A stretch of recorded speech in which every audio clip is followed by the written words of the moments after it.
Европската Унија е загрижена за моменталната состојба во Македонија. Се надеваме дека земјата набрзо ќе се врати на патот на евроинтеграциите. Европската Унија останува посветена на иднината на Македонија и од неа очекуваме да ги започне демократските процеси. Ова се пораките на високата представничка Федерика Могерини по поединечните средби со политичките партии. Лидерите порачаа дека пораката од Брисел е јасна и дека сите треба да дадат придонес Македонија да се врати на евроинтеграцискиот пат каде ќе владее правната држава. Изјави за медиумите единствено досега не дадоа Никола Груевски и Али Ахмети. Интегрално во продолжение во оваа емисија на Мој термин во која ви посакувам добро вечер, ја емитуваме Федерика Могерини, високата представничка на Европската Унија со нејзината изјава од пред ЕУ инфоцентарот во Скопје.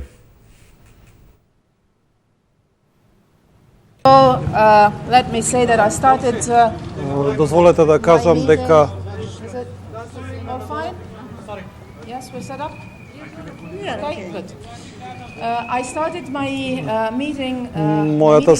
моите средби денеска ги започнав со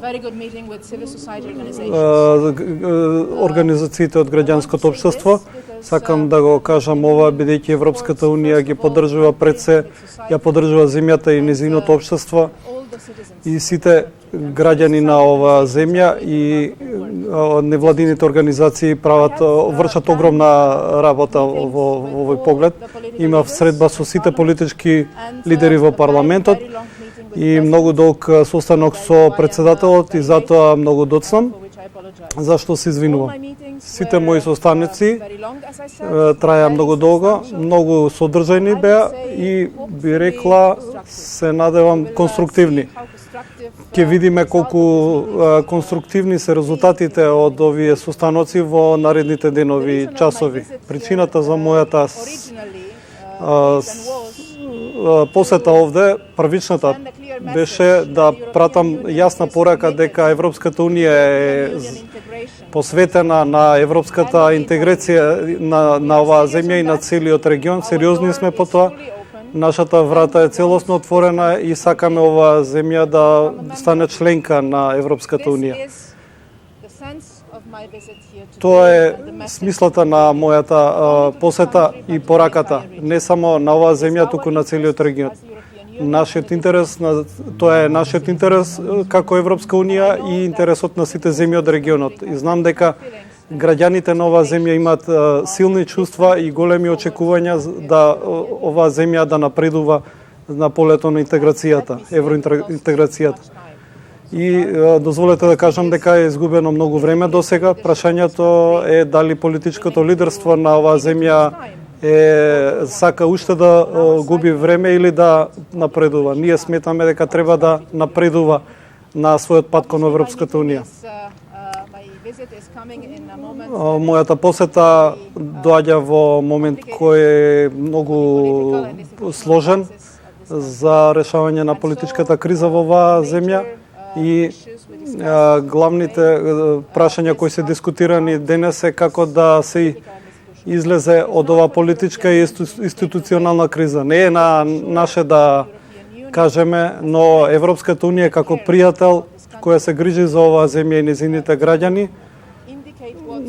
може да посочи кои се решенијата во овој момент и она што би било сериозно кршење на демократските принципи и демократскиот дух и уставот на оваа земја.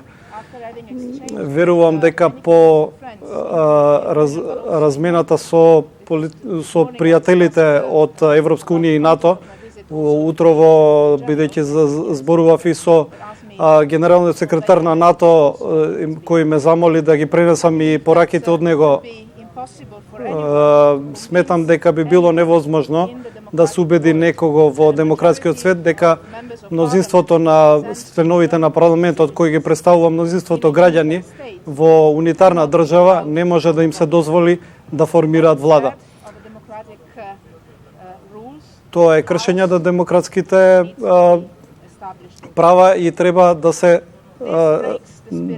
и ова го крши духот на демократијата и не е согласно со демократските принципи и со процесот на евроатлантските интеграции. Приоритет на знам дека е тоа приоритет на сите лидери, на председателот и на сите граѓани на оваа земја. Го замолив председателот да размисли за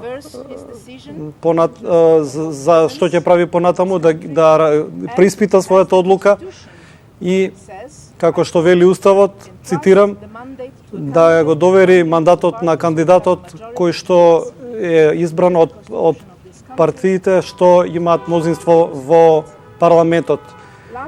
На крајот, но не е најпомалку важно, сакам да кажам дека сите политички лидери, сите оние кои што имаат институционални одговорности, имаат должност да ја намалат реториката, да ја смират ситуацијата и да не дозволат оваа политичка криза да стане интеретнички или геополитички конфликт. Ова е сложена земја, во сложен регион и живееме во сложени времиња. Не ни е потребно гориво, бидејќи имаме веќе неколку пожари. Навистина се надевам дека сите ќе бидат максимално одговорни, ќе покажат максимална одговорност и ќе избегнат каква било реторика која што ќе предизвика конфронтација во општеството. Вашата земја не е изложена на надворешни закани, туку на сериозни внатрешни проблеми. И од лидерите на оваа земја зависи да преземат одговорност и да извадат земјата надвор од ова. Верувам дека ќе биде важно да се избегне било какво неодговорно однесување, било какво потикнување тензии меѓу заедниците и треба да се постави прашањето зошто една или друга заедница е загрозена и како да се воспостави меѓусебна доворба, или лидерите треба да влијат за оваа земја, да живеат, граѓаните да живеат заедно во доверба. Ќе ја напуштам земјата, но во понеделник ќе им рапортирам на сите министри на надворешни работи на земјите членки, каде што ќе дискутираме за ситуацијата овде. Исто така и со сите премиери и председатели канцелари ќе зборуваме во четврток во Брисел, каде што ќе имаме Европски совет. Па ќе се навратиме на ситуацијата во земјата во наредните денови и недели и ќе ги добиете пораките од нас во овој поглед. Се надевам дека добрите разговори кои што ги имавме денес со сите лидери и со председател ќе овозможат земјата и нејзините институции да најдат разумен начин за напредок со целосно почитување на Уставот и да извадат земјата од оваа институционална криза на многу одговорен начин. И во тој случај Европската Унија би рекла целата меѓународна заедница ќе биде на страната на оваа земја и на сите нејзини граѓани за да ги направи вистинските чекори, да напредува во интеграцијата на Европската Унија, би рекла конечно. И вие што ме знаете дека јас сум можеби најдобриот пријател и спонзор за членство на целиот регион во Европската Унија. Не губете ја оваа шанса, можеме да работиме на тоа, но ни треба земјата да има силни, солидни демократски институции, да биде обединета во ова. Ви благодарам. Почитувани гледачи, имавте можност да ја проследите интегрално изјавата која што ја даде високата представничка за безбедносни прашања и надворешни работи на Европската Унија Федерика Могерини при нејзината официјална посета на Македонија, каде што одпред през ЕУ инфоцентарот во Скопје се обрати и при тоа го кажа следното во една мала парафраза. Европската Унија е загрижена за моменталната состојба во Македонија, се надеваме дека земјата набрзо ќе се врати на патот на евроинтеграциите. Европската Унија останува посветена на иднината на Македонија и од неа очекуваме да ги започне демократските процеси. Ова се пораките на високата представничка Могерини по поединечните средби со политичките партии. Лидерите порачаат посоча дека пораката од Брисел е јасна и дека сите треба да дадат придонес Македонија да се врати на евроинтеграцијскиот пат каде ќе владее правната држава. Могерини побара од председателот да ја повлече одлуката за мандатот и со тоа да се почитува Уставот на Република Македонија. Изјави за медиумите единствено не дадоа лидерот на ВМРО-ДПМН Никола Груевски, како и лидерот на ДУИ Али Ахмети. Останатите изјави кои што се во подготовка и се снимаат ќе бидат емитувани или можеби во оваа емисија подоцна, или пак во интерес се разбира на информирање на гледачите, или пак во дневникот во 20 часот. Она што во продолжение би сакал да го разговараме е со гостинка со која што се договаравме неколку пати досега по однос на можноста, но поради ситуацијата во Република Македонија постојано мора гостите или да ги откажувам јас или пак да се имаат своји обврски кои што не дозволуваат да имаме емисија, но денеска ви кажувам дека оваа емисија сум особено среќен, почестен сум прво поради гостинката, а второ сум особено среќен затоа што ќе зборуваме за една тема за која што многумина во оваа држава и јако требаше да се огласат, не се огласија тогаш кога требаше, а и воопшто до ден денешен. И токму затоа темата веќе може да се испише на екранот. Малото прилепско село Небрегово роди джин, така се договоривме за гостинката, а јас додадов наместо џуџе. И токму по тој повод, веројатно веќе знаете дека станува збор за Блаже Конески. Поводот за самото гостување не е само она што се случува во Република Македонија, каде говорот на омраза ги омаловажува и великаните во оваа држава, туку и дополнително издавањето на книгата Мојот професор Пророк, која што е напишана од мојата денешна гостинка, универзитетската професорка Вера Стојчевска Антич, на која и посакувам добре дојде и добро вечер. Благодарам. Како сте, професорке?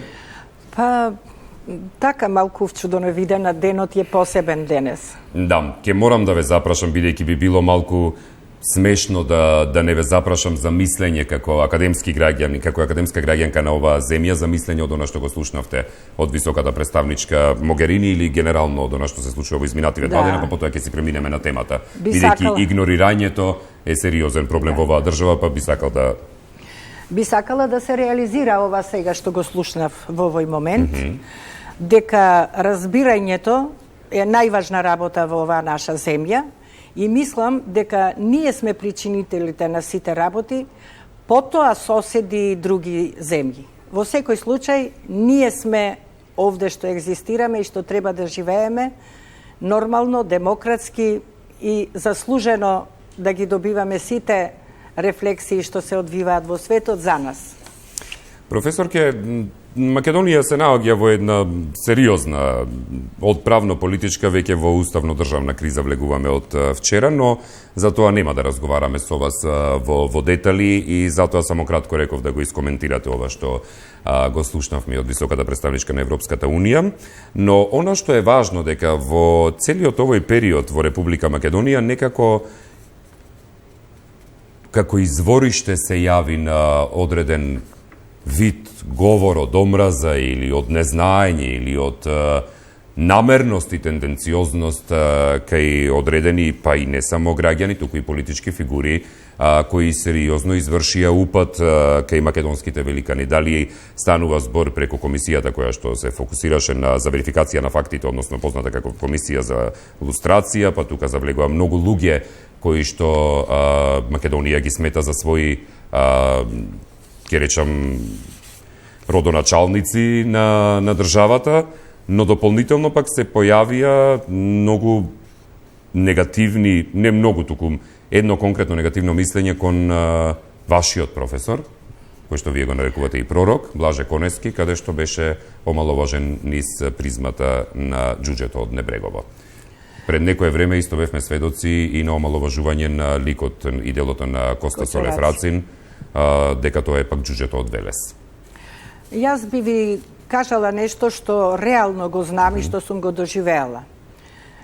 Има различни мислења, различни индивидуи кои од мене непознати причини имаат своевидни мислења не исто со моето или со на мнозинство луѓе. Добро.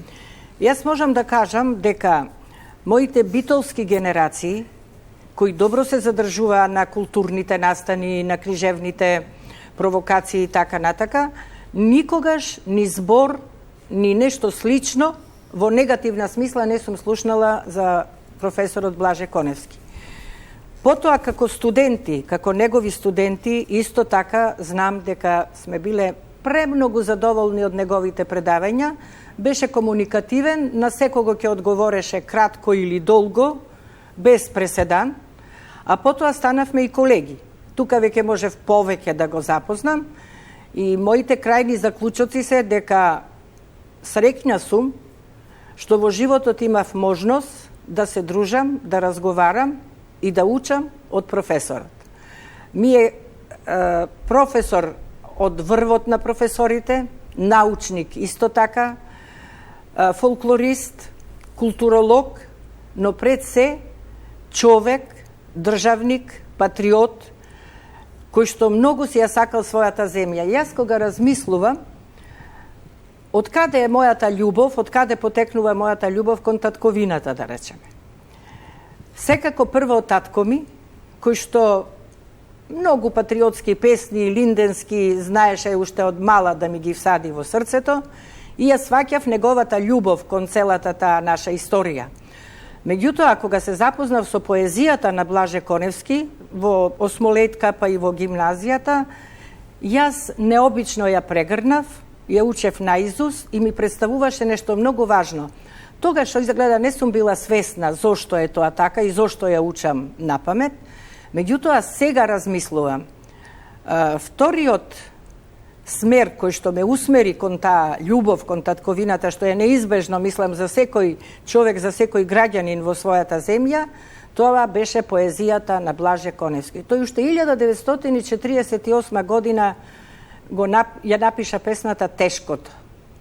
Има ли поубаво нешто? Јас, например, до тогаш не бев стапнала во село. Не знаев што е тоа село. Битола, Скопје и тоа ми беше движењето.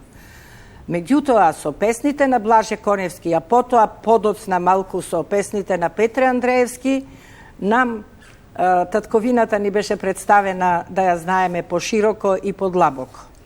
Потоа не случајно, откако јас размислувам, контактирам, соработувавме и на еден заеднички проект кој што го објавивме, размислувам дека сите тие доблести што ги истакнувам во оваа книга можат да завршат со воодушевеност дека малото прилепско село Небрегово роди џин. Токму затоа и темата така е насловена. Так, доколку што се однесува дека роди џин наместо џуџе. Како се чувствувавте после сето ова што го кажувате во моментот кога прочитавте дека Блаже Коневски е џуџето од Небрегово и кога му се омаловажува неговата важност за македонистиката и општо за Република Македонија? Добро, ја прочитав поемата, се изненадив и дури сакав да дојдам да разговарам со господинот Милошовски. Но ето не ми се даде таа можност за да разговараме и да му објаснам некои работи кои можеби не допреле до него или слично, но ето не дојде до таков разговор. Сакав еден нормален, граѓански, пријателски разговор да поведам со него, но ете тоа не се случи. Нагласив и во почетокот, различни индивидуални сваќања можат да бидат различни од моите, од нашите и така натака, но тоа се индивидуални. Неодамна и колегата Ивица Джепаровски на топ тема беше прашан што мисли за оваа ситуација за џуџињата од Небрегово и од Велес. Тој исто видно како мене мисли дека тоа се индивидуални, веројатно не знае пошироки и такви. И јас и денес не знам, ево денес има едно величење на Блаже Коневски во Дневник од колегата Блаже Миневски. Потоа и во предизборната кампања не можат без песните на Блаже Коневски. Тешкото беше дел од СДС, а ВМРО ја истакна песната Молитва. Така што Блаже е присутен, неизбежен и навистина не сум слушнала пошироко било што. Ево на промоцијата беа воодушевени сите. Ми се јавуваа попладне дома дека во овие кризни времиња, во оваа студена зима имале еден прекрасен, разубавен ден. Ке се навратиме на деталите не само од промоцијата, туку и да завлеземе во целата оваа приказна, но откако ќе ги проследиме изјавите кои што режијата ми јави дека се подготвени од страна на лидерите на политичките партии. Во продолжение, почитувани гледачи, токму поради посетата на високата представничка за безбедносни прашања и надворешни работи на Европската унија Федерика Могерини, изјави дадоа лидерот на СДСМ Зоран Заев, потоа пак лидерот на Движењето за реформи во ДП Зијадин Села, лидерот на Движењето Беса Билал Касами, но исто така даде изјава и лидерот на ДП Мендух Тачи. Во продолжение. Јас се надевам, како што и синоќ ја повикав, дека господинот Иванов ќе ја преиспита својата одлука и навистина ќе ги почитува демократските процеси што се својствени за секоја нормална земја која што себе се декларира за демократска земја. Демократските процеси преку избори дефинираат број на мандати. Во моментот за овие 67 пратенички мандати стојат приближно 700.000 гласачи во Македонија. Средба која е многу важна за Македонија во моментот, во ситуацијата во која се наоѓаме, како што сите сме свесни и знаеме дека Македонија од вчера веќе е во институционална криза поради тоа што со одлуката на председателот да не го дае мандатот на председателот на СДСМ, иако имаше собрано 67 подписи од пратеници на Собранието на Република Македонија, падна и последната институција, тоа е институцијата председател на државата. Во ова декларација ништо не е насочено против било кој друг народ. Не си даваме за право за да им одземаме права на другите народи. Него напротив. Сакаме да имаме праведна, просперитетна држава за сите граѓани кои живеат тука во Република Македонија, без разлика на етничкото потекло. После одлуката на Иванов, јасно е дека се потврдија тезите, платформата и програмата на Демократската партија на албанците. Јалово е албанците да се организираат во политички партии, кога има еден човек кој нивните гласови ги множува со нула. И затоа уште еднаш укажуваме дека треба албанците да се приклучат кон платформата на ДПА. Така, почитувани гледачи, тоа беа изјавите на лидерите на политичките партии Тачи, Села, Касами и Заев по однос на она што се случува во изминатите 2 дена. Со замислени меги сум ја означил својата татковина. Сум поставил белеги на сите неизини граници и на сите стратегиски точки, на тераси над реки, езера и над морскиот брег, кај што сум седел долго со пријатели во летни вечери, при чашка црвено вино, на пазаришта со раскошни бои и опојни мириси од есенското обилие, на планински врвови кога низ проречени облаци се открива поглед во далечни предели. Докај што сум ја пронесол својата љубов, дотаму е мојата татковина, а вие, еј, на што сте смислиле да ја сведете? 1989 година. Гнев.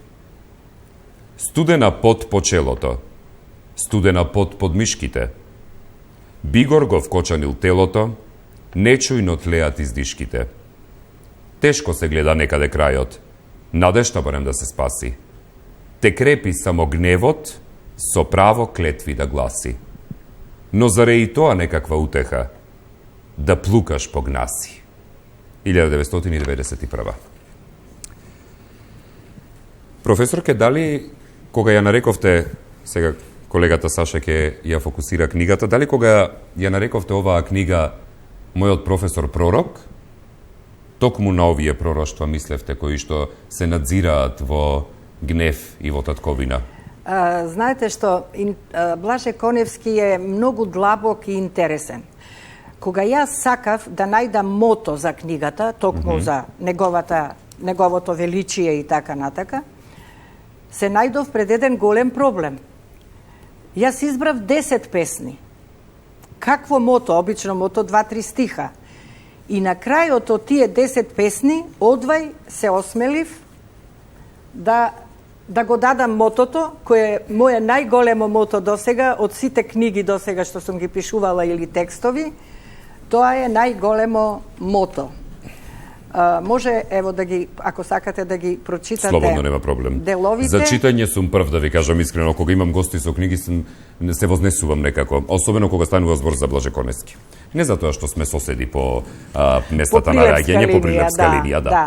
Тоа нема врска. Можам да ви кажам дека кај вашиот дедо, нели, Бошко Бабич ви беше дедо. Да. Многу често присуствувавме на некои свечености во манастирот, каде што вашиот дедо беше многу активен. И се сеќавам на две такви многу убави средби, функционални, бевме со професорот Конески. Така да тоа да ви кажам искрено ми беше нова информација мене во животот и многу ме израдува знаењето дека Конески се знаел со член на мојата фамилија. Да, тоа ми беше. Тој беше многу чест гостин во ова.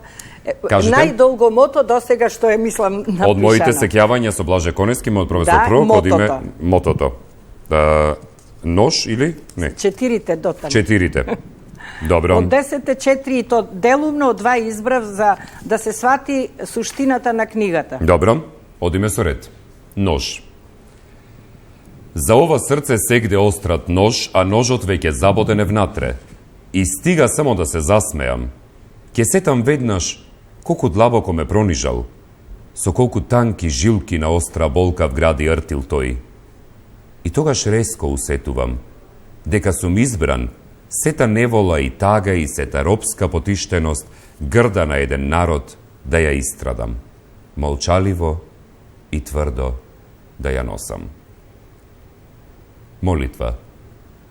Спаси ме, Боже, од болните луѓе, што се накажани, та не се криви. Нивната злоба умерено судија, самите од неа одвај се живи. Тие се мислат повикани да водат како Мојсија и другите пророци, а самите не можат да се ослободат и влечат по себе ситни пороци. Дај, Господе, што помалку очите да им ги бодам, штом тие лево ќе фатат, јас десно одам. Лажни пророци. По Евангелието. Ке дојде време на лажни пророци, што Божем во мое име ќе ве збираат по плоштадите, ке креваат врева до небеси, ке се буфтаат во градите. Немојте да им верувате. Тие мислат само на себе си. И последното мото, отпор. Поради силниот збор, макар на непризнат јазик, се уште одбирам звуци на македонска лира. Тоа е мојот штит, рамен на вашата сила, силници, зашто гробот со сите и вас ве збира. Така да има уште многу песни кои што се приближуваат кон пророштвата. Меѓутоа, ево, јас конкретно да кажам за некои пророштва што мене ми изгледале како пророштва во нашите приватни разговори, Добро. после работа или Тоа сакав да ве прашам, што е она што вам практично ви во вашите долгогодишни контакти со професорот и како студентка, па со работничка, па веќе истражувачи и двајцата, што посебно остана во вас како сеќавање во контекст на пророштвата? Па еве неколку работи. Во почетокот бев изненадена од следнава ситуација. Пред 20 години археологот Салинас Добро. се јави вака на ниво високо дека ја пронаоѓа дефинитивно Троја на Неретва, а не во Мала Азија каде што било. И јас не знам зошто се воодушевив дека сакајќи да ја видам, да ја опипам таа Троја, си помислив ако е на Неретва, полесно ми е да дојдам до ова. И му тоа свое кажување го слушна професорот Коневски, ја наведна главата, се смурти и долго време ме слушаше што зборувам јас за славата на Салинас, дека на Неретва се случува нешто, целиот свет е свртен кон Неретва, и тогаш тој ми рече: знаете ли, Вера, колку години, колку научници камче по камче го граделе мозаикот на Троја во Мала Азија? Дали сега видовте вие на Неретва сето тоа да е поништено, дека било лажно, неосновано, невистинито, и сега е пронајдено нешто што ги побива сите тие докази на Неретва. Јас нормално заќутив, не ми беа познати деталите околу тие пронаоѓања, но знам дека по 5-6 години веќе не се споменуваше Салинас, дека ништо не се случи на Неретва и Троја остана во Мала Азија. Или, да речеме, се сеќавам на едни мои истражувања некаде 1989 година, истражува во Народната библиотека во Белград. Добро. И оде во сите тие научни институции, нешто во врска со ракописите беше. А тоа беше едно време кога каде и да одев, само се возвишуваше вождот Милошевиќ. Само тоа слуша кај сите колеги, и млади и стари, тоа беше една воодушевеност. И кога се вратив, сите тие мои впечатоци и сето тоа што го слушав од видни личности, му го раскажував една вечер на професорот. Тој повторно, малку по малку ја наведна главата, се смурти и рече: ќе видите, Вера, дали тие искази само од од Гази Местан да се доволни. Тоа никогаш не може да се случи. Исто се изненадив, зашто јас видов една голема љубов кон вождот во Белград. Мислам, ја слушав, ја гледав. Меѓутоа, знаете исто по колку години се случи истата работа.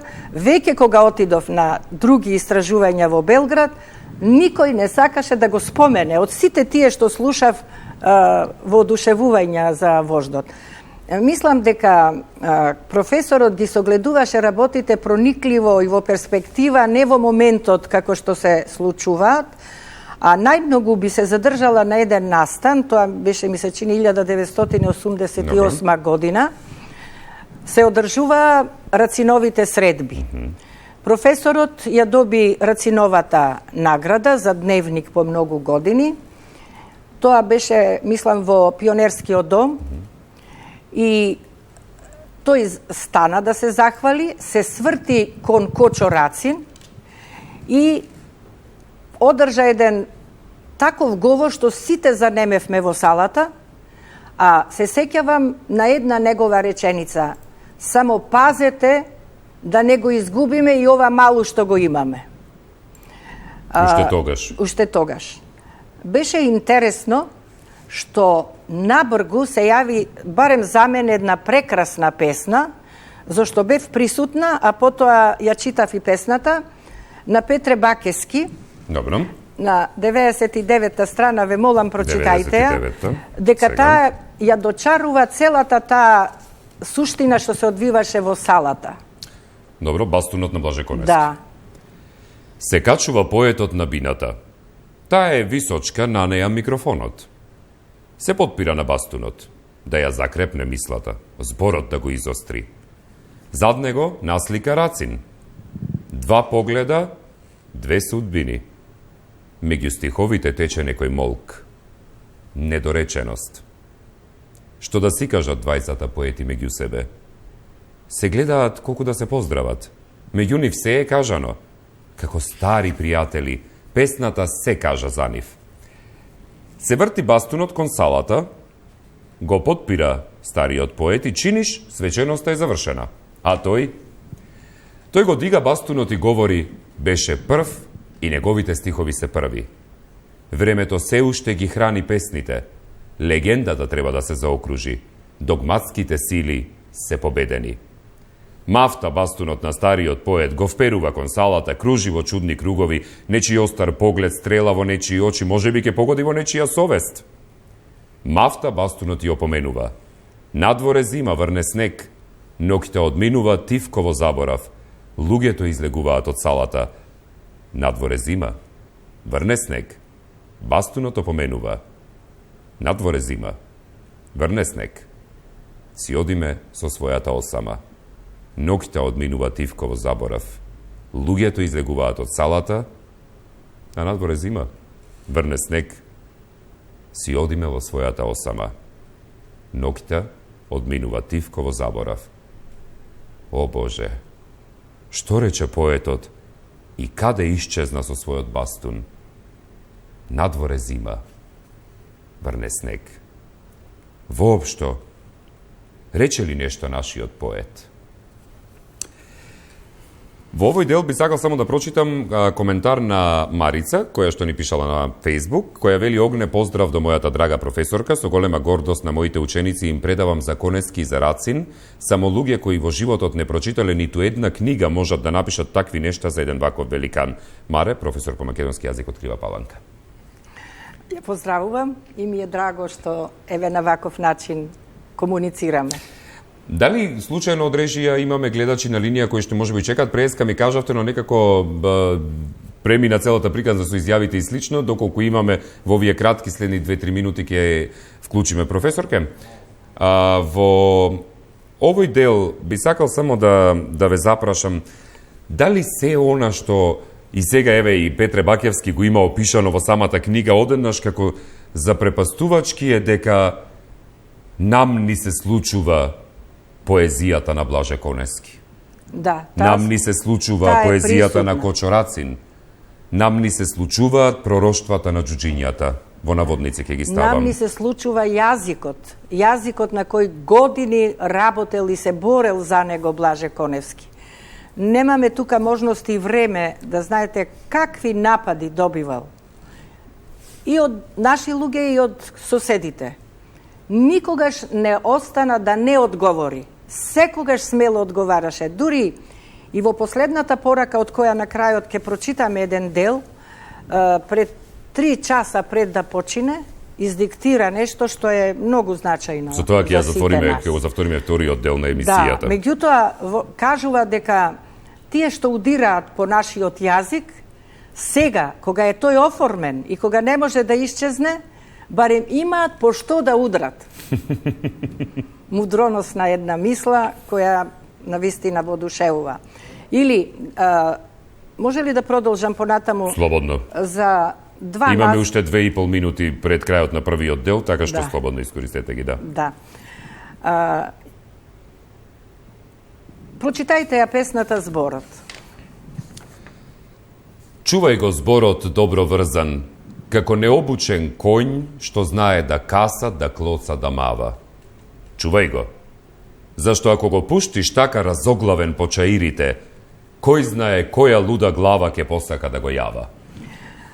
Оваа песна предизвика таков голем интерес и кај нас, па дури и ширум светот, и се случи нешто необично. Прво сакам да нагласам дека во нашата средина многу често доаѓаше американскиот славист Виктор Фридман, со кој многу се спријателивме, а исто стана и голем пријател со професорот Блаже Коневски и го почитуваше неверојатно многу. И во еден момент песната Зборот на Виктор Фридман му стана нешто како евангелие, зашто и тој е многу сериозен и тој кога ќе каже нешто или кога ќе одлучи, тоа е направено. Тука најдоја еден спој со Блаже. Но што мене ме изненади? Јас водев македонска делегација на Американско-македонска конференција за македонистика. Зборникот што го издадоа американците ме изненади. Секогаш зборниците се ги објавуваат рефератите, нели, и од американските и од македонските. И најчесто само за истражувачите служат во витрините, да им стојат така. И обично зборник од рефератите на научната конференција. Знаете ли каков беше насловот на зборникот од американците што го подготвија? Ако беше кај нас конференцијата, ние изготвувавме зборник. Ако беше во Америка, кај ни. Каков? И со тоа и ќе завршиме во овој дел. Чувај го зборот добро врзан. До каде стигна првиот стих на Блаже Коневски, секако семинаристите кои што доаѓаат на нашиот семинар, али особено, бидејќи јас и Виктор Фридман бевме координатори на тие конференции, веројатно преку него, влюбеноста во песната Зборот на Блаже Коневски, ја расеа песната низ целиот свет. Тоа е навистина не мал пример, и уште еден, но да го ставиме за вториот дел. Тоа за вториот дел ќе оди. Ви благодарам за досегашниот разговор. Ке имаме ние уште 40 на минути да посветиме токму на се ова, но тоа во вториот дел, веднаш откако ќе завршат вестите во 19 часот, каде веќе ќе добиете соодветен сублимат на денешните случувања и вчерашните, бидејќи се врзани, се разбира. Се гледаме јас и вие по вестите. Фасцинантно е, почитувани гледачи, кога во денешно време, и односно не само во денешно време, ќе речам подобро сега во емисијата, кога ги читав одредени поеми на Блаже Конески, кои ги издвоила нашата денешна гостинка, универзитетската професорка од филолошкиот факултет Блаже Конески при Универзитетот Свети Кирил и Методи од Скопје, токму издвоени за контекстот на нашиот разговор, чиј повод е мојот професор Пророк, книгата која што книжевно дело последно издадено од професорката. И читајки ги татковина, гнев, она што и професорката го нарекува неколку избрани поеми како мото, најдолго до сега за неа, дали е нож, дали е отпор, дали е се она што го зборувавме, и на крајот зборот, се доведувате во ситуација да се замислите и да речете дали Блаже Конески поемите ги напишал во текот на вчерашниот ден по сите случувања кои што ги имавме, или пак Блаже Конески од некаде ни подметнува поеми во денешно време за ситуацијата во која што ние живееме, како да се сега, во моментот, пишувани. И токму оправдувајќи го она што како наслов го има професорката ставено, мојот професор Пророк. Еве да кажам уште еден пример, колку е почитуван во светот воопшто Блаже Конески. Јас мислам, ретко кој научник, професор достигнал таква слава како професорот. Да кажам еден пример на кој лично сум учествувала.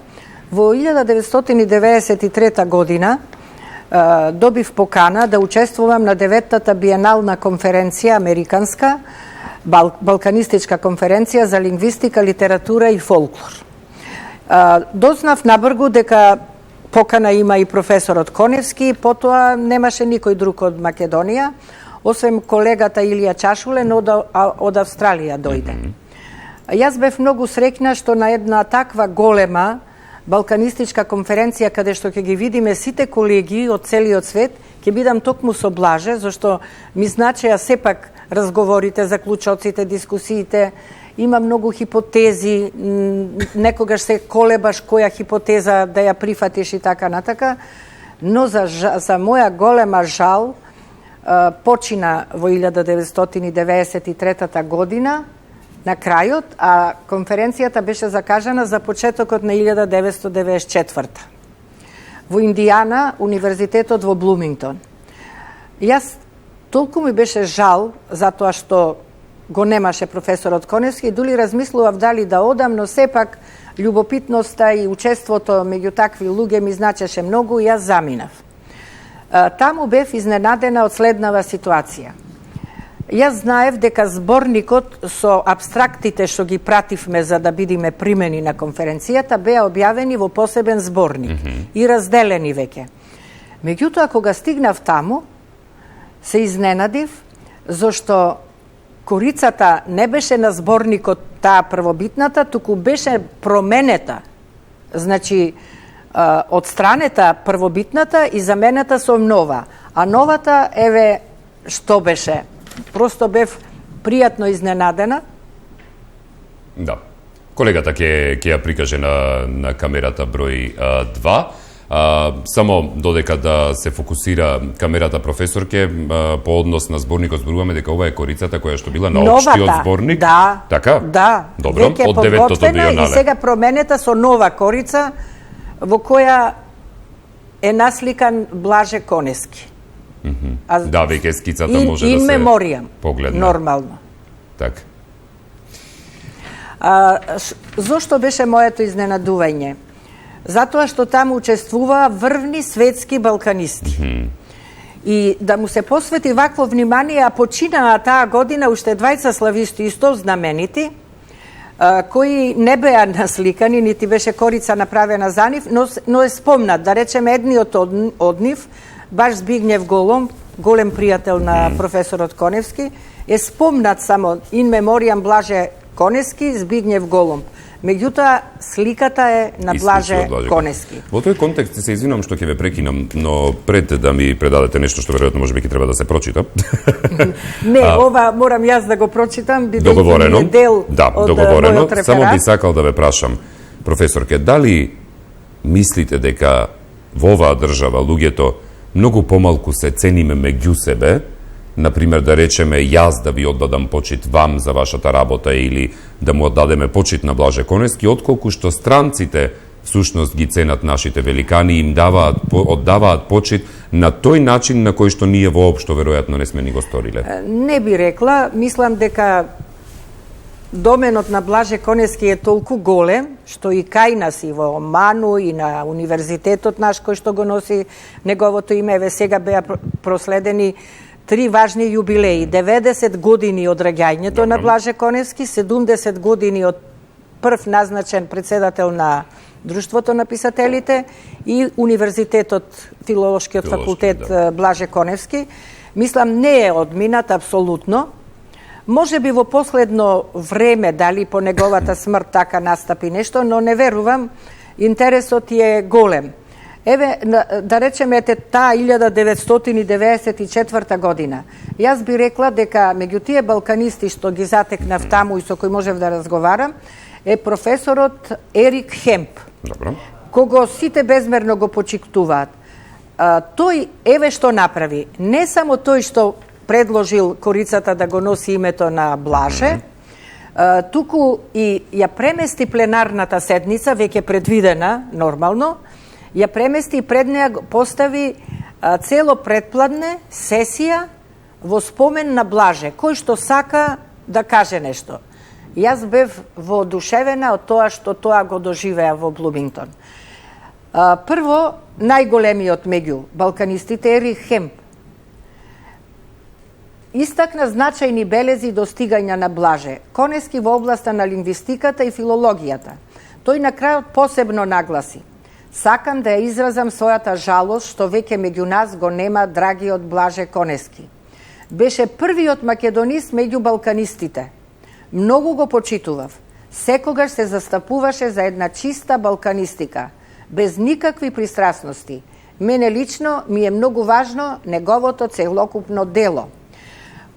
По него излезе колегата Виктор Фридман. Тој, мислам, не знам како го прочита подготвениот текст од солзите што ги имаше во очите, и потоа Кристина Крамер, сите негови колеги. Целата сесија предпладневна помина во спомен на Блаже Коневски. Нормално ме поканија и мене, бев единствена од Македонија. Јас имав текст: Блаже Коневски, поетот, лингвистот, но пред се човек. Така да тоа беше една незапамтена прослава во чест на Блаже Коневски. Но исто така може би не е лошо да прочитаме и некои други изјави на истакнати лингвисти. Ќе ги прочитаме но пред тоа би сакал да ги прочитам коментарите кои доаѓаат на нашата фан интернет страница, каде што се вели од страна на Драгица. Вика: браво Огнен за денешниот гостин, професорката Вера Антиш ми беше професорка, ја поздравувам и моја драга пријателка, а имав чест и нашиот великан професор академик Блаже Коневски да ми биде професор. Огнен, треба сите луѓе да ја гледаат оваа емисија, да си ја купат оваа книга и со тоа да покажат какви патриоти се и колку си ја сакаат нашата Македонија и нашиот македонски јазик. Ве поздравувам и двајцата, ние разубавувате оваа нервозна и тмурна вечер. Тоа го вели Драгица. Додека пак Славица вели: целата дискусија ме одушеви, горда сум што можам себе си да се наречам ученик на Блаже Коневски. Ме радува, тоа се оние вистински ученици кои научиле нешто од Блаже Коневски. Во карактеристичните искажувања кои што се однесуваат на професорот, а се поместени во вашево книжевно дело кое што го имате сега издадено, чија што промоција беше на 9 февруари годинава, имате издвоено неколку, со кој ќе одиме прво? Имаме Нуло Миниси, Димитар Митрев и странски автори. Да. Со кој би одиме прво? Нуло Миниси? Почнете со Нуло Миниси. Добро, страницата 77. Одбележано ви е. Одлично. Од бројните искажувања на странските научници за делото на Блаже Коневски, неодминлив е текстот на италијанскиот лингвист Нуло Миниси, појавен на цела страница од Утрински вестник на 18 ноември 2002 година. Впечатлив е самиот почеток на поголемиот напис. Цитирам: не може да се скријат фактите. Овој научен собир се одржува во време кога се оспорува лингвистичкото и културно наследство на Блаже Коневски. Без да навлегуваме во мотивите и во формите на тие оспорувања, мислам дека е корисно да го расветлам, или ако сакате да го интерпретирам начинот на кој Блаже Коневски ја дефинирал македонската норма. Всушност, за Македонија денес е она што пред повеќе од еден век беше Јохан Вилхем Снелман од 1806, а починат 1881 година во Финска. Откако ги наведува објективните состојби во развојот на јазикот, Конески донесува најприфатливи заклучоци за што Миниси заклучува. Конески не беше чист лингвист, пред се беше поет. Затоа имаше интуиција и свест за јазикот својствен на писателот, а не на граматичарот. Од импулсот во таа насока произлегоа нормативи кои од македонскиот јазик создадоа жива творба. Димитар Митрев, страницата 93, вели: во 1978 година беше цитиран исказот на Димитар Митрев за поезијата на Конески, изречен на свеченост во 1973-та. Блаже Конески не е поет на допадливоста и тој не ја сака допадливоста. Тој е мажествен поет на разголена човечка вистина, на хуманоста доведена до својата тешка длабока едноставност. Магнетофонска лента пуштена на 6 декември 1978 година е ова што ви го прочитав. Додека пак странските автори, на кои се наоѓаат на страницата 58 од ова ново книжевно дело на професорката, поместените нешто велат вака. Ана Пенингтон, Ендрю Харви, вели за Блаже Конески, исклучително емоционална понесеност. Костас Валетас пак вели мудрост на македонското писмо. Станислав Гоголевски, богата книжевна пројава. Јулијана Преислер Весели, тажни и црнозлатни песни од Македонија. Целина Јуда, поезија на човековото одминување. Матијас Брониш, под белиот варовик на дните. Илма Ракуза, уметнички приод кон јазикот. Манфред Јенихен, фино чувство на национално достоинство. Владимир Кржиж, Везилка, светско книжевно дело. Јон Милош, орфејско чувство за поезија. Фазил Хисни Дагларджа, Везење на звездите. И Дину Фламанд, големата поезија е секогаш едноставна. Ако се... И не Брегово сега. Да, ќе стигнам и до тоа, но доколку си дозволам да проценам според презимињата, станува збор за луѓе кои што доаѓаат од различни држави, модел можеби и за соседни држави, кои што го оценуваат делото на Блаже Конески, комплетно изоставајќи ја настрана целата она политика од која што ние како држава страдаме. Да, па токму на прославата на Филолошкиот факултет Блаже Коневски беше извонредно представувањето на Блаже Коневски преку неговите преведени или препеани песни на многу јазици. Тоа го изведоа студентите од јазичните катедри на Филолошкиот факултет и тоа беа безбројни преводи, препеви, извонредно рецитирани од самите студенти. Затоа јас сакав и оваа книга да биде промовирана на Филолошкиот факултет пред студентите во оној амфитеатар во кој јас ги слушав предавањата на Блаже Коневски, тие ги слушаа моите предавања и се предаваше една ука, секако корисна за секого. Рековте од зборникот во Небрегово по смртта на Конески. Одиме, значи, со... Само насловите, тој е огромен, да. Добро. Петре М. Андреевски, оживување на пресеченото стебло. Цане Андреевски, зрнца од сеќавања. Томе Арсовски, харизмата на Блаже Конески. Петар Бошковски, опсегот на кусата песна. Атанас Вангелов, откровение. Косара Гочкова, наречен споменик што оди. Васил Дрвошанов, образец во лингвистиката и во литературата. Цане Здравковски, безсмртноста на мудроста. Гого Ивановски, човекот во поетот. Лилјана Минова Ѓуркова, вникнување. Јагода Михајловска Георгиева, професорот. Коста Пеев, за перфекционализмот на Блаже Конески. Трајко Стаматовски, аманетот на Конески. Цветан Станоевски, таа негова величествена едноставност. Вие, Вера Стојчевска Антич, джентълменот од Небрегово, и Санде Стојчевски, мајсторството на препевот. Во делот на ова, значи, книгата предизвика многу голем интерес. Вие во вторникот дури бевте повикана од страна на пензионерскиот дом во населбата Аеродром, како си поминавте? Да, на Аеродром, извонредно. Тоа салата беше преполна, со таков интерес слушаа, ме поканија повторно да одам и на вистина тоа беше симпатично, торжествено восприемање на Блаже Коневски од многу жители на Аеродром. Сега за отприлика една недела ми се чини некаде на 10 март ќе се обратите пред студентите на Универзитетот Трето доба, кои се многу внимателни и навистина со задоволство и таму ќе го представам Блаже Коневски, поканета сум сега на 10.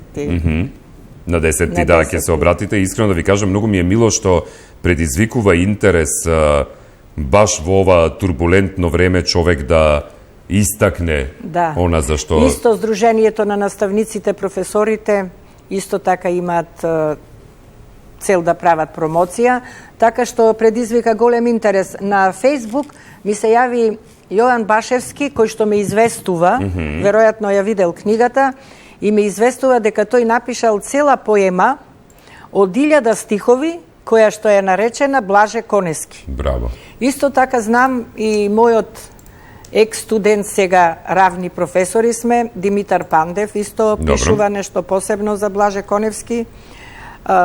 Михаил Ренџов има напишано многу убава песна посветена на Блаже Коневски и така натака, така што интересот не згаснува воопшто за него.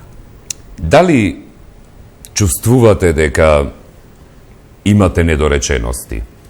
Сте ја затвориле книгата, значи од прилика станува збор за некои 260 страници, нешто повеќе од 260 страници. Морам искрено да го кажам следново. Прво, првите импулси за да ја напишам оваа книга дојдоа од мојот пријател, од новинарот Владимир Лапе. Добро. Во разговор му прочитав еден диалог што јас го имам забележано приватно од Блаже и тој беше изненаден и рече каде можам да го прочитам. Јас му кажав не е објавено, тоа е мојата фасцикла и дека таму... За таму му е местото. А зошто вели не си ги објавила? Па му велам тоа е моја интима, тоа е една цела фасцикла која ја чувам со љубов и љубоморно. Тоа е мојот однос кон Блаже. Може некои да му се бендисуваат некои работи, може некој да ме критикува, но тоа е мојот однос кон Блаже. Секако дека има многу прекрасни професори, јас, например, од женските професори би ја истакнала професорката Радмила Угринова-Скаловска, која исто така ме задоила со многу убави педагошки и методолошки потфати за да бидеш професор, за да ги наследиш некои нивни особености. И во една таква ситуација, јас дојдов до следниот заклучок. Книгава, кога беше напишана, на крајот, мислам, импулсите дојдоа од колегата Лапе, меѓутоа, книгата ја овозможи и ми е гордо што таков човек постои, самиот се јави да ја финансира, што ретко нам тоа ни се случува. Донатор на книгата е Трифун Костовски. Колку бил влюбен во Блаже Коневски и во неговата поезија, се уверив лично. Кога ме повика во канцеларијата за да се договориме како да се објави книгава, над зидот беа залепени едно 15 на песни од Блаже Коневски, со слика на Блаже Коневски во средината на тие песни. И тогаш ми рече, зар не си знаела дека тој е мојот татко, а тој е и таткото на целата наша татковина. Веднаш оди во култура и книгата да почне да се печати. Тоа беше пред новогодишен најубав поклон за мене. И ете така се појави таа книга, но на крајот можам да кажам,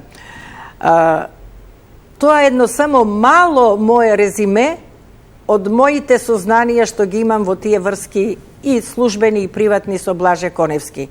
А како пример дека тоа е токму, ќе ви кажам уште еден подрастичен пример. Колегата Збигњев Голом, американски славист, кој што исто беше споменат при абстрактите на 9-тото биенале, на кој што му се оддаваше почит, бидејќи се во иста година починати. Тој беше еден од најредовните гости на нашиот меѓународен семинар за македонски јазик, литература и култура.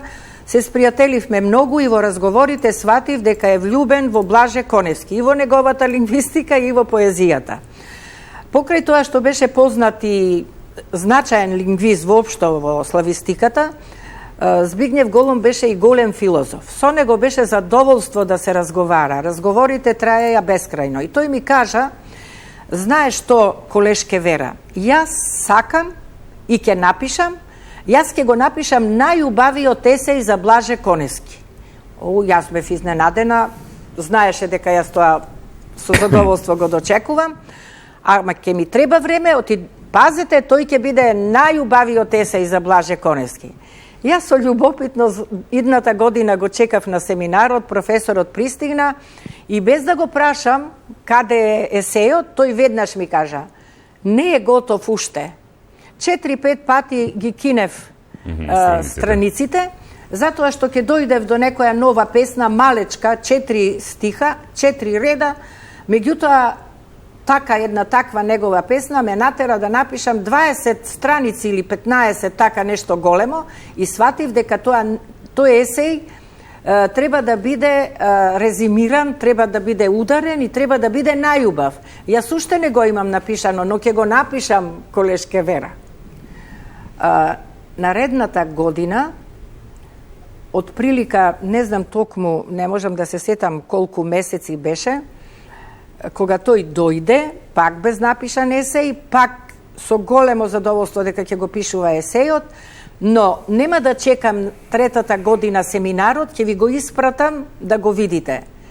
И место да го дочекам тој есеј, јас ја доби веста дека починал професорот Збигњев и јас напишав еден есеј, не напишан есеј за Блаже Коневски.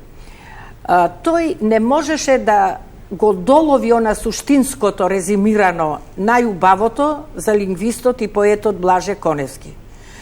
Тој 2 години го работаше тоа, го обмислуваше, но сакаше да биде нешто навистина необично.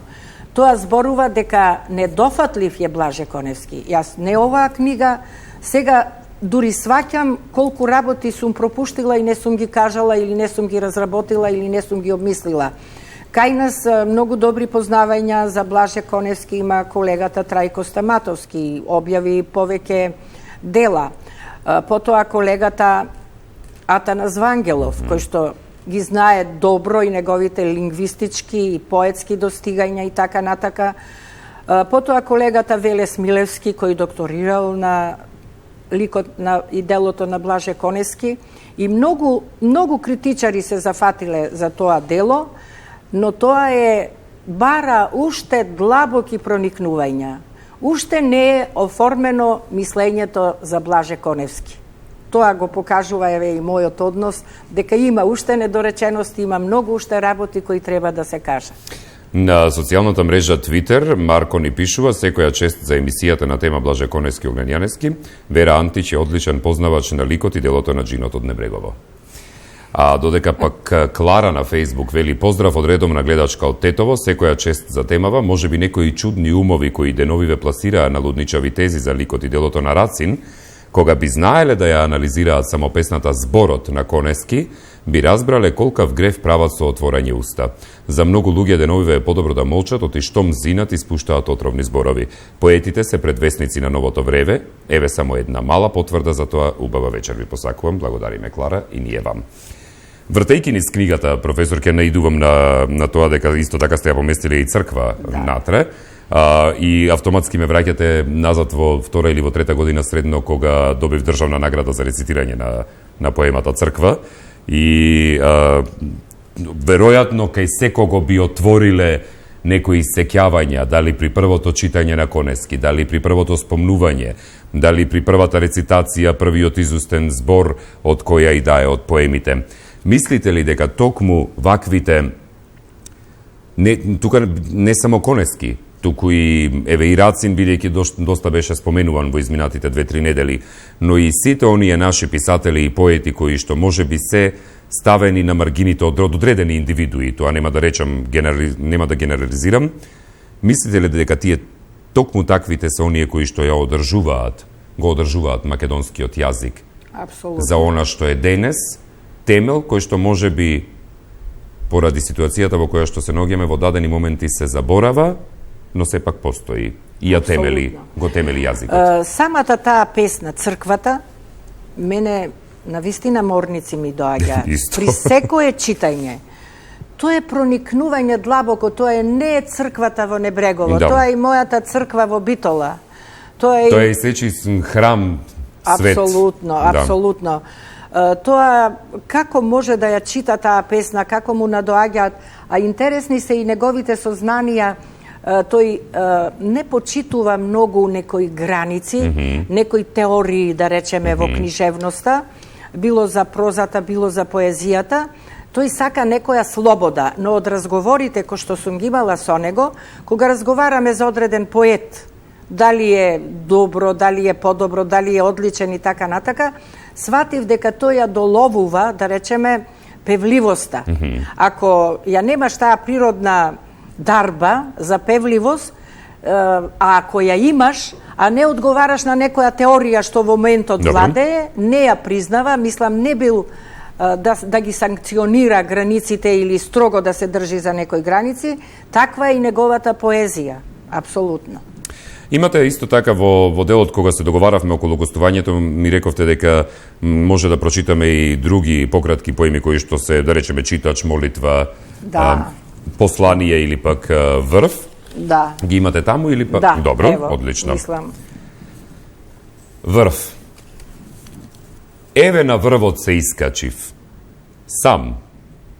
Тука не ме следи око ничие. И што? Јас во себе пак го шепотам жалосниот сон на своето величие. Да, некогаш, да ви кажем искрено, џабе ни се сите врвови. За оваа песна напишал 15 или 20, не се сеќавам токму страници, професорот Збигњев Голом. 4 стиха. 4 стиха. А при тоа разгледано. Послание. Без вас, Тире и Сидоне, овде се живеело илјадници години и пак ќе се живее.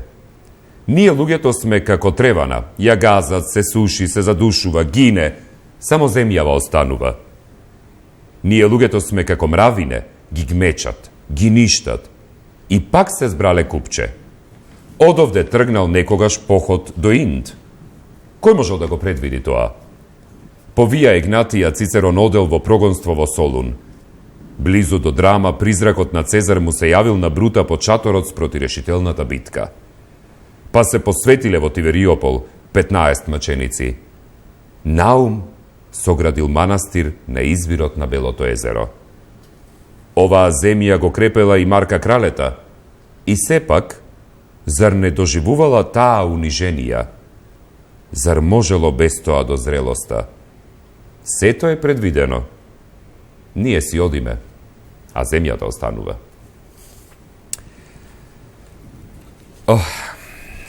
Молитва.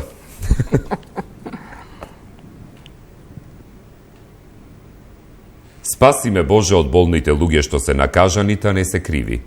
Нивната злоба, умерено судија. Самите од неа, одвај се живи. Тие се мислат повикани да водат како Мојсија и другите пророци, а самите не можат да се ослободат и влечат по себе ситни пороци. Дај, Господе, што помалку очите да им ги бодам. Штом тие лево ке фатат, јас десно одам. Ова убаво беше за повторување како во првиот, така и во овој втор дел. И за крајот читач.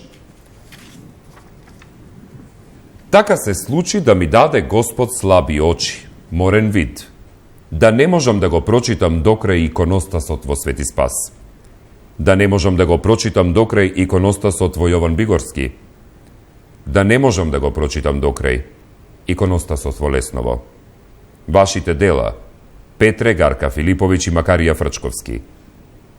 Јас си одам, а кога ќе пречекате вие друг таков читач како мене, никогаш. Да запреме и врз една личност која длабоко продрела во душата на Блаже Коневски. Тоа сакав да ве прашам, дали знаете нешто кое што има допирано токму до Блаже Коневски како личност? И штета е граѓаните да не ја знаат или да не ја прочитале таа книга од Цане Андреевски. Добро. Разговорите со Блаже Коневски. Замислите, разговорот почнал во 1985 година, а бил завршен и издаден во книга 1991. Јас се восхитувам и таа книга пред вечерието, секое ми е исполнето со неа, бидејќи такви искрени одговори. Прво, Цане Андреевски поставува многу битни прашања, а Блаже одговара многу искрено и исцрпно. Еве, да прочитаме само еден дел На 83-та страна, мислам дека е подвлечен. 83-та страница.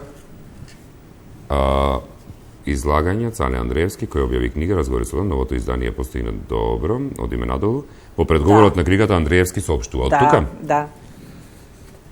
Во предговорот на книгата Андреевски соопштува: Мора да признам дека Блаже Конески беше изненаден од оваа моја идеја, а јас пак израдуван од готовноста што ја прифаќа, бидејќи од една страна остварувањето на еден ваков концепт подразбира и немал напор за интервјуираниот, а од друга страна, зашто ми е познато, оти неговата природа не е склона кон бучен публицитет.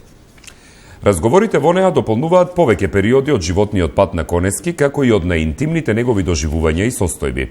И откако ова четиво на Цане Андреевски стана бестселер во литературата, си дозволија разноразни критичари да ги бараат дамките во неа, за да ја оцрнат или да го прикажат професорот како безнадежен србофил, зашто во книгата изобилуваат прашања во врска со престојот на Конески во Србија, без да имаат желба да го проследат понапред подвлечениот негов пат. Професорот одговара на бројни прашања поставени од писателот Цане Андреевски, од кои значаен дел се однесуваат на неговото образование и гимназиско и делумно факултетско во Крагуевац и Белград.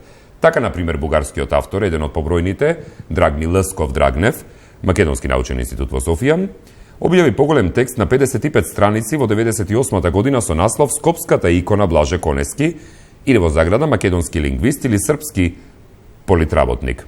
За блиските врски на Конески со Србија врз бројни примери земени од споменатата книга на Цане Андреевски, во која Конески најреално и наискрено го проследува својот животен и работен пат без да ја прескокнува вистината. Бугарскиот критичар не се осврнува понатаму на резултатите кои ги постигнал Блаже Конески во Македонија, заклучно дури и со годините пред неговата смрт. За среќа, неговата критика е заснована врз приложените цитати изговорени од Конески.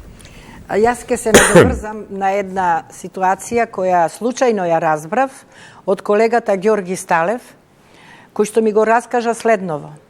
Татко му Стале Попов се сретнал на некој пазарен ден во Прилеп со татко му на Блаже Коневски, Ордан.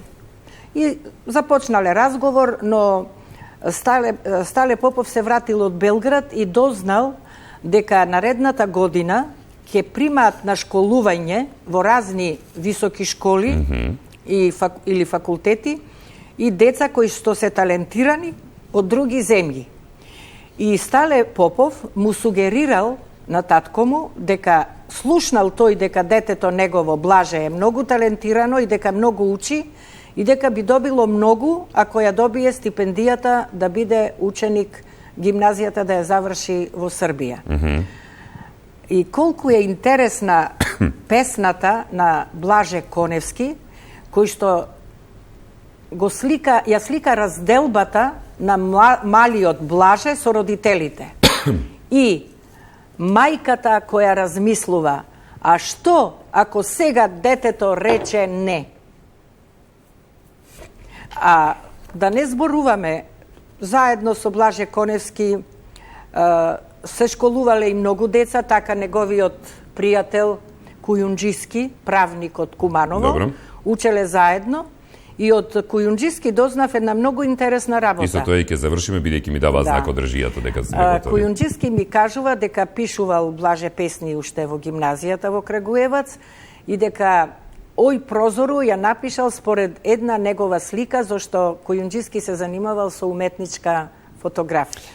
Професорке, јас морам да ви се заблагодарам, бидејќи ни помина скоро 2 часа за дружење и за разговарање и искрено ми беше чест да бидете моја гостинка во студиото. Ви благодарам и вам и на гледачите што ја следеа оваа емисија. Само каде може да ја најдат книгата? Во Култура, доколку сакаат да си ја набават?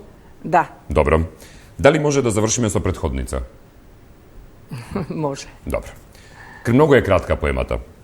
Не барам збор за ова што ни се случува. Речи го предавство, лудост, гадост, нисткост. Секој ќе плати за својот бес. Пустошот што те чека, јас веќе го доживеав. Не бој се, не е страшно. На крајот сеќаваш дури жал и блискост. Пријатна вечер.